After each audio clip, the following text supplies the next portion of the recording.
les néonicotinoïdes sont dangereux pour les humains et en première ligne pour nos agriculteurs, et meurtriers pour les abeilles et pour l'ensemble de la biodiversité.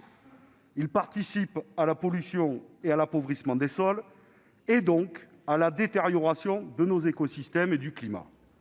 Ceci est un fait et personne ne peut le nier.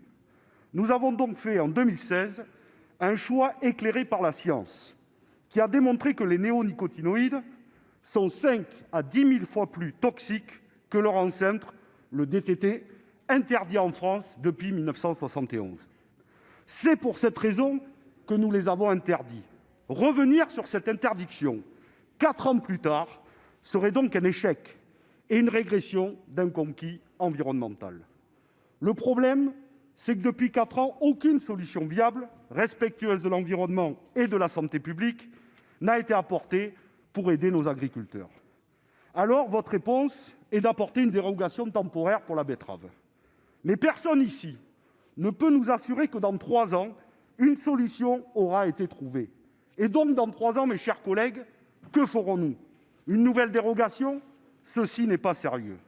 De plus, le risque constitutionnel est réel, comme l'a démontré la présidente Assassi tout à l'heure. De nombreuses filières pourraient demander, elles aussi, sur un principe d'égalité, à les réutiliser. À travers le débat que nous avons, la question qui se pose fondamentalement, c'est quelle transition écologique nous voulons. J'ai une conviction profonde. Elle ne peut se construire sans ni contre, mais bien avec les agriculteurs. Car depuis 1991, avec la commercialisation par le géant Bayer de ce dangereux insecticide, les agriculteurs n'ont pas eu d'autre choix que de l'utiliser. Pire, on les y a même encouragés, leur disant que seul un modèle productiviste pourrait leur garantir un revenu décent. Cette transition écologique implique un véritable changement de paradigme, en garantissant un revenu décent et une alimentation de qualité pour toutes et tous, tout en relevant le défi de nourrir l'humanité entière. Et pour répondre à cela, nous devons déterminer qui va diriger cette transition écologique. Les grands industriels, privés dont l'intérêt premier restera toujours le profit, ou l'État garant de l'intérêt général en donnant les moyens à la recherche. Le problème, c'est que les néonicotinoïdes n'ont pas été interdits dans tous les pays. Et cette brèche, les industriels l'ont sentie et l'exploitent. Car force est de constater que lorsqu'il s'agit de contourner les règles environnementales, certains sont capables de développer des trésors d'ingéniosité. Mais lorsqu'il faut trouver des solutions plus respectueuses de l'environnement, au vu de l'urgence climatique à laquelle nous sommes confrontés, et réfléchir à un nouveau modèle dont les profits ne sont pas et ne peuvent pas être l'objectif premier, les défis leur semblent aussitôt inatteignables et les progrès sont toujours lents. Nous sommes donc face à un échec de la transition agricole et écologique depuis 2016. Mais mes chers collègues, ne nous infligeons pas la double peine en revenant en arrière. Alors que faire, me direz-vous? Car les pucerons existent et personne ne le nie.